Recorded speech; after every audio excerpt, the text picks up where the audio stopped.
So another trend that we've talked about is VC money flowing into other BRIC countries not called China, namely in this case, Brazil. Here we have a Mexican startup, actually, Kavak, going into Brazil and touting they're going to bring to the tune of $500 million to really accelerate their expansion in Brazil. Nick, what does Kavak do, and what highlights do you take from this expansion news? Kavak is sort of one of the big players of what I would call kind of online dealerships in Latin America.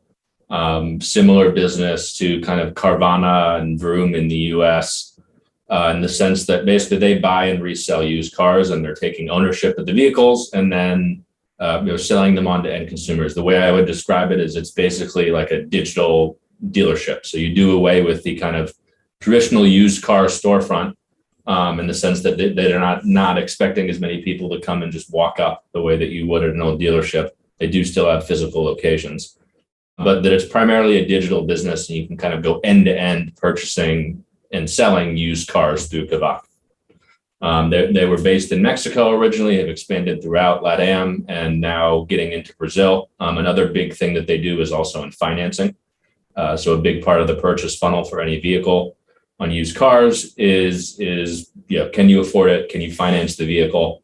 And a big reason that behind their growth is that they've really been pretty aggressive about basically financing the vehicles, and that's been a big competitive advantage for them. It's linear, right? It's on a marketplace. They're buying the car, fixing it up, reselling the car. They've got SoftBank money.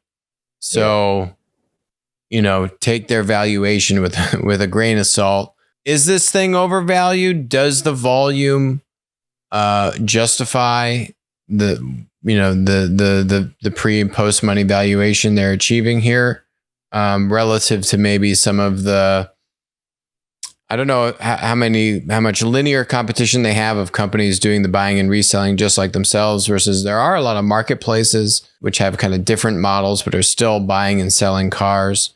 You think this is a pretty expensive or well-priced fundraise based upon, what we know about their volumes? Yeah, I think, as is typical for companies like this, if you compare them to sort of a traditional used car dealership, the valuation seems kind of crazy. If you look at the number of cars that they're selling versus what their valuation is, there is a very, very heavy growth component in what they're valued at. So the assumption isn't they're going to sell, how many cars they sell today. It's that they're going to sell this, 50,000 cars that they're claiming to sell in Brazil by the end of 2022. If they can hit that number, then that valuation starts to look more reasonable. If they don't hit that number, then that valuation is obviously going to be very expensive. So it's very much pricing in the growth, as it does with a lot of tech companies. But if you were looking at this from a dealership to digital dealership comparison, then you would say, wow, this valuation seems kind of nuts. And so this is one model, right? The other model I was alluding to a little bit more asset light,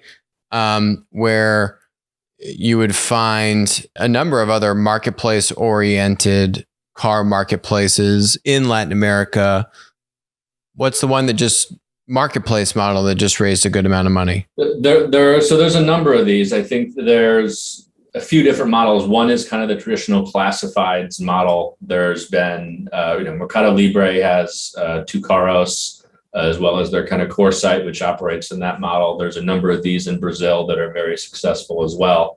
That's kind of like the marketplace 1.0, almost like the Craigslist for cars kind of thing. In some cases, slightly more robust than that. The kind of next wave that we're seeing of this is these kind of marketplace startups that go end to end on the transaction online. And there's some of them that are pretty interesting and really positioning themselves as, we will help dealerships and sort of traditional used car sellers compete with the Kavaks of the world. So that the idea there is they give you the digital tools.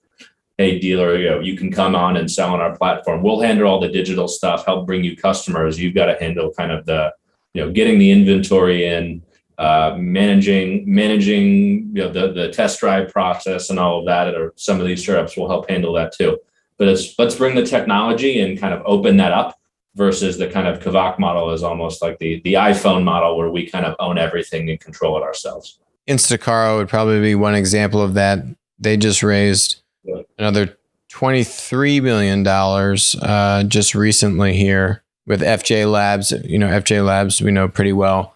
They do a lot of B2B marketplace investing. That seems more like that model that you're describing, right? Right. Instacart got its start basically in a sort of marketplace to buy your car. So if you wanted to sell your used car, they had essentially a network of dealerships that would buy that and bid on that vehicle.